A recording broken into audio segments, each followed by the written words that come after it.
All right, here we go. Here we go. Quick. Okay, so put everything away real quick. Fidget tools, a whole bit here. You can play with those at the end a little bit if you want to. I bet Mrs. Biddorf wouldn't mind. So let's have a quick look at this. I want to do two things today. I'm have to do this quickly. I want to review stuff that we did yesterday, or not yesterday. You guys had yesterday. I forgot. Review stuff we did on Friday and Thursday, and then also we're going to add a couple new things. So let's take a quick look back at this. Here's an example of one where if this is our function, right, all we had to do, if we wanted to find out what the domain is, where the vertical asymptotes are, where the x-intercepts are, and where the holes are, all we had to do, remember, was we had to just find out where the zeros of the numerator were, right? So the zeros of the numerator are x equals 0 and x equals 1, right? If we set that equal to 0 and solve. What are the zeros of the denominator? Well, then we'd get -5 and 0, right?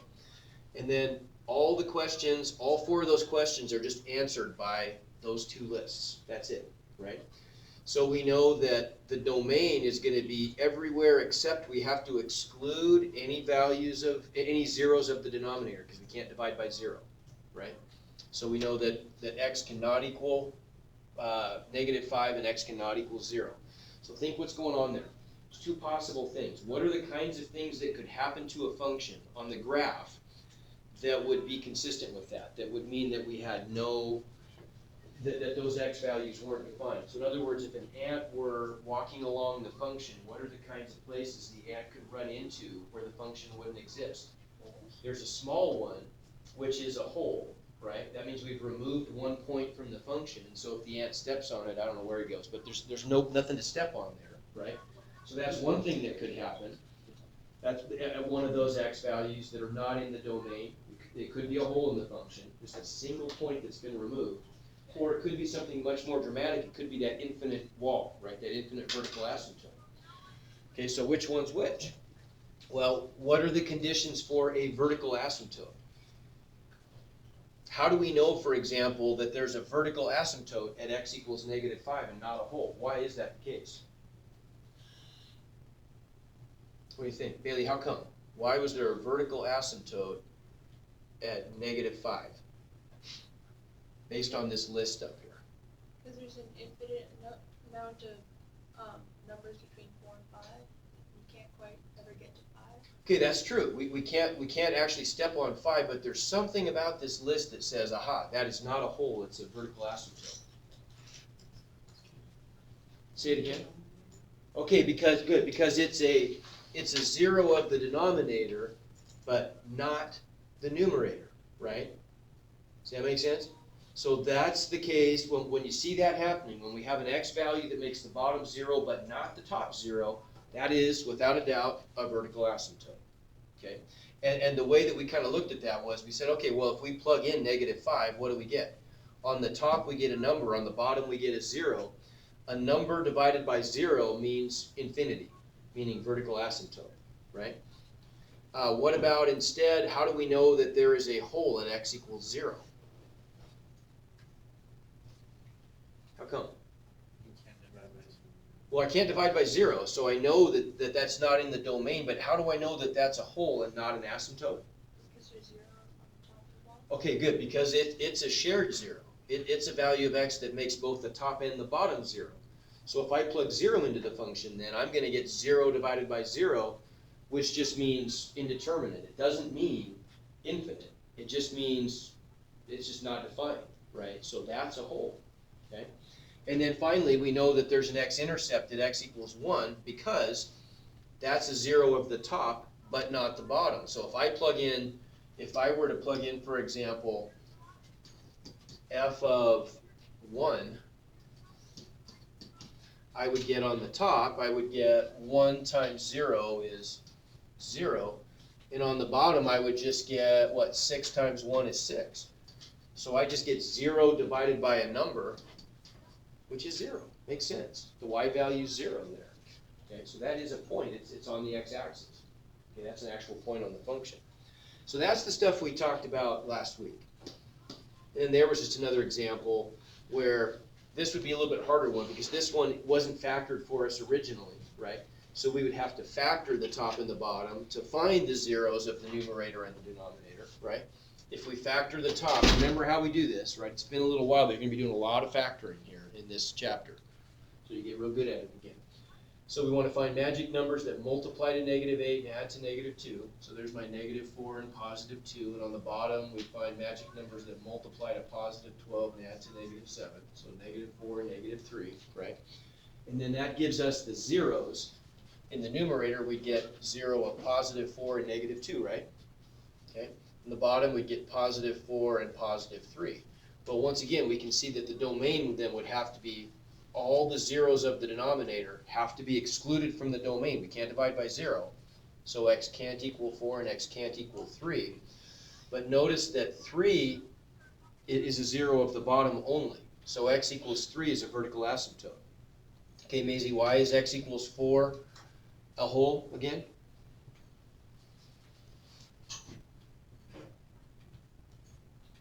How come x equals 4 is a whole? Okay, because the zero's at 4, sure, there's a 0 on the bottom, but also, what else is important about that? It's a shared zero. It's a shared 0. We got a 0, it's a 0 at the top also, right? So then we get a whole at 4, and then there's an exclusive 0 of the top only, at x equals -2, so that's an x-intercept, right? Okay, so for today, what we want to do is we want to look at one more thing. We want to look at the end behavior of the function, and this gives us yet another asymptote most of the time.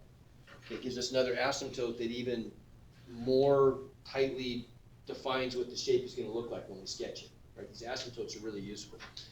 So let's start with this middle one. Let's start with this guy. Okay, what's going to happen, here's our function, right? If we wanted to do all the stuff that we did on Friday with this, we have to find the zeros of the numerator and zeros of the denominator, right? Let's start with the denominator. Are there any zeros of the denominator?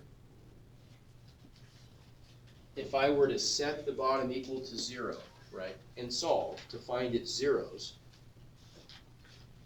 we're used to factoring it, but can I factor that? No. How come? You're right. Does that fit one of our factoring patterns? Think about it. If we're trying to factor a polynomial with 2 terms, we use a factoring pattern, right? So, but we only have 3 factoring patterns. We have a sum of cubes and a difference of cubes, but for the squares, all we have is a difference of squares, right? Remember that the sum of squares didn't work. If you go back to 6.2 and you look at that handout with all the or 6.4, sorry, and you look at that handout with all the factoring patterns, that's one thing it tells you is that there is no pattern for a sum of squares, so it doesn't factor. Well, the other way you can look at that is, not only does it not factor, if I set the bottom equal to 0 and solve, I get x squared equals -1, right? If I square root both sides, am I going to get a real answer there? Gage, what's going to happen if I square root both sides of that to solve for x? When I take the square root of this side, what's going to show up in my answer? If I take a square root of a negative, I'm going to get i's, aren't I? Yeah, that's not going to be real, right? So I can see right away I'm not going to have, there are no zeros at the bottom or the top. Same thing on top. This looks like the pattern, only pattern it could possibly fit is a sum of squares. And if I were to solve for x squared up there, sure enough, I'm going to get the square root of a negative again, aren't I? Right? So there are no zeros on the top or the bottom. So are there any exclusions? Any values we have to exclude? No, none, right? There are no values we have to exclude from the domain, so there are no holes and no vertical asymptotes. That part's not helping us very much. But there is going to be, in this case, a horizontal asymptote. So we want to know what's going to happen way out to the right or way out to the left. Now, how do we do that? The way we've talked about it in the past is we'd say something like, we want to answer this question. As x approaches, let's say, positive infinity, but it turns out it could be either one, positive or negative infinity. What's f of x going to approach? There's a couple ways to think about this, but here's probably the easiest. We talk about this a little different way in calculus than we're going to in here. But it's pretty cool that we're even talking about this in here. This is the first year that any Algebra 2 class, really any place, but at our high school also, has ever looked at a problem like this, right? This is really stuff that would have been pre-calc or even calculus in the past.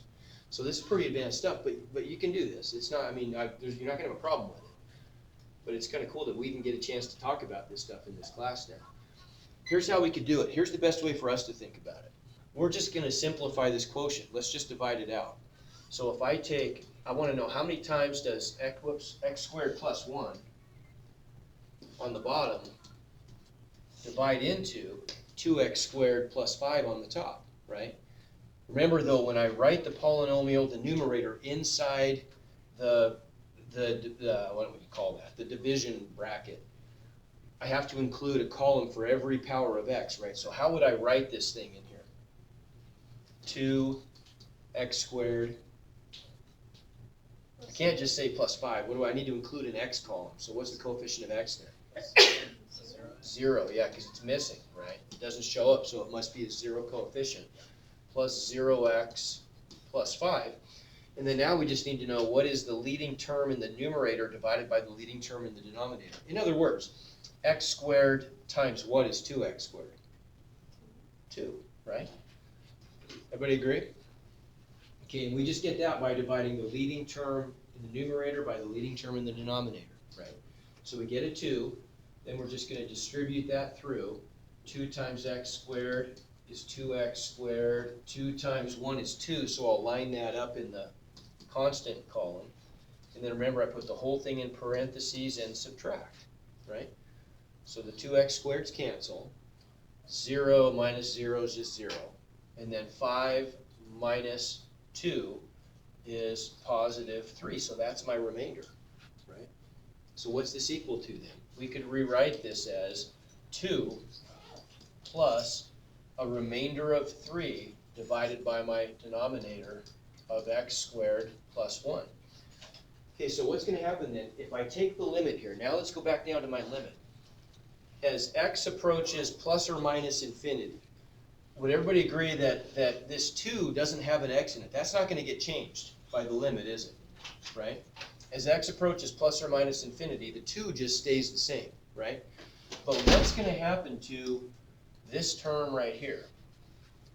The numerator is 3, and that's constant. That's not going to change, right? But Mallory, what's going to happen to the bottom? If we let x approach plus or minus infinity, what's going to happen to the size of the bottom? What do you think?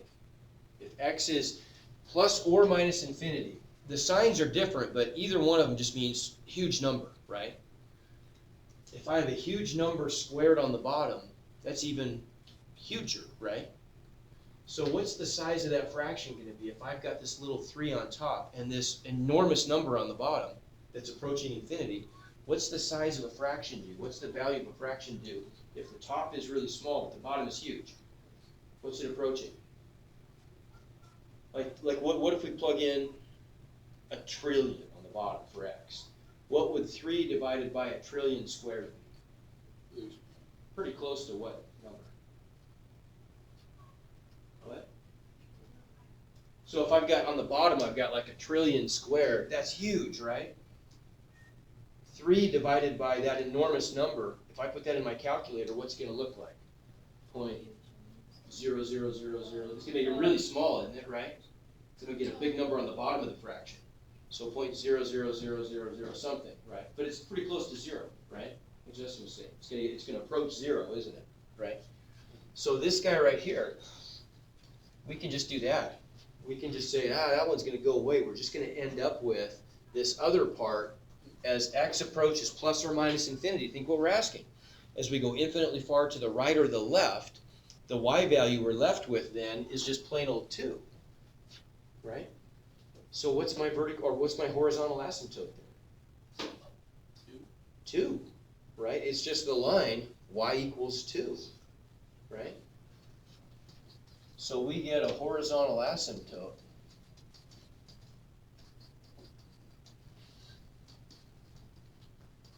at y equals 2.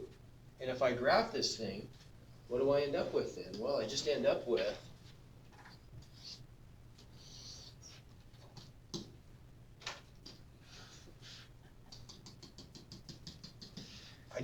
a function that has to stick to the asymptotes way out there or way out there, right? There are no vertical asymptotes or even holes. So if I want to get some idea what this function is doing, like around here, there's really not a lot for me to do. One thing I could do is I could just maybe pick a value, like what if I picked x equals 0 so I can find out what the y value is, so I can at least have a point, right? What would that give me? If we go back up to our function, if I plug 0 in for x, what's the value of the top going to be, Brandon? 2 times 0 squared plus 5. What's that going to be? What's it going to be, Maisie? Let's go, or 5, right? Okay, because we're going to end up with 2 times 0 squared, that's just 0, right? So I get 0 plus 5 is 5. On the bottom, I would get 0 squared, which is 0, plus 1. So just 5 over 1, right? So I just get 5. So f of 0 equals 5. Well, that just tells me that I've got the point x equals 0, y equals 5. So I guess I would just go up 3, 4, 5. And there's going to be a point that's on the function, but then it's got to stick to the asymptotes. So what's it do? Well, we don't have an exact graph of it here, but on the assignment or on the test, do you think I'm going to ask you to do an exact graph? No. No. I'm just going to want you to be able to recognize the graph, right? So the correct answer would be the one that would go through the point 0, 5 and hit the horizontal asymptote, right? So if we go back and look at an actual graph of this function, then does this seem reasonable? That's the actual graph of the function, right? Doesn't that look good? Yeah. Right? I mean, it goes through the point 0, 5, and if you go far out to the right or far out to the left, it's sticking to that horizontal line at y equals 2, right? You get the idea? Yeah. Okay. So can we turn this into something general then? Could we say something general about a function like that? Yeah, we can. It's not an accident that we got back a value of 2. If we look at the work for this, the reason that we got back 2 for our horizontal asymptote was when we divided x squared into 2x. So right there, right? When I divided the leading term in the bottom into the leading term on the top, I got back 2. How come? Well, the x squareds cancel, and I had just, would you agree the coefficient of x squared on the bottom is just 1? So when I look at the ratio of the leading coefficient or the leading terms, the x squareds canceled, and I just got 2 over 1 is 2, right? So here's a rule then. Whenever we're trying to find out what the horizontal asymptote is, let's make sure if there's any phones out, please put those away. Please put everything away. We're not going to be at this long, but I want to make sure we get through everything. Oh man, I really have to go. So if we have a polynomial on the top and the bottom that each have the same power of x, right? The biggest power of x is the same. Then we know that if we compare the leading terms, those would cancel, and whatever the ratio of the leading coefficients is, that's what we're going to be left with. So that's going to be the height of the horizontal asymptote, right? It's just going to be y equals that ratio, okay? Let's do one more, and then I got to go, and you guys can go over and work on the assignment. So what about one like that?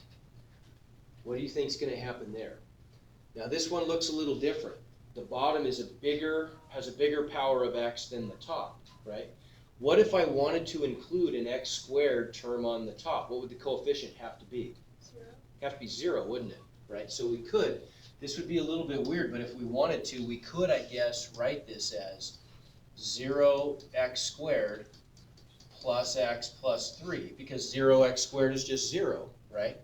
Divided by 1x squared, we wouldn't normally write the 1, minus x minus 6. Well, if I look at the ratio this time of the leading terms so that the x squareds cancel, what's the ratio of the leading coefficients? What's 0 divided by 1?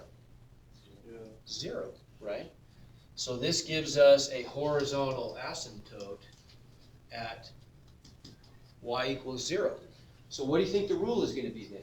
Anytime we've got a rational function where the polynomial on the bottom has a bigger power of x than the polynomial on the top, what do you think we're going to end up getting for our horizontal asymptote? Y equals what? What do you think? Caitlin, what do you think? If the power of x on the bottom is bigger than the top, what's my horizontal asymptote always going to be? Y equals, we would have had to write if we included an x squared, it would have had to be a 0 coefficient, right? So 0 over 1 would just give us back, what's it going to be, right? 0. 0, yeah, right? So there's the other rule. If we have the same powers of x top and bottom, you're going to get back a number, right? And you take the ratio of the leading coefficients. If the bottom is more powerful, it's always going to be 0 because the top coefficient would have had to have been 0, right? Okay? All right, we got to leave off there. So you guys can, if you want to just take let's take the Chromebooks over. Somebody, Justin, if you go stack those in there real quick, go stack those in the cart. And then you guys can, and I'll let you take the cart over to Mrs. Bidorf, and you guys can just work on the Chromebooks in her room, quietly.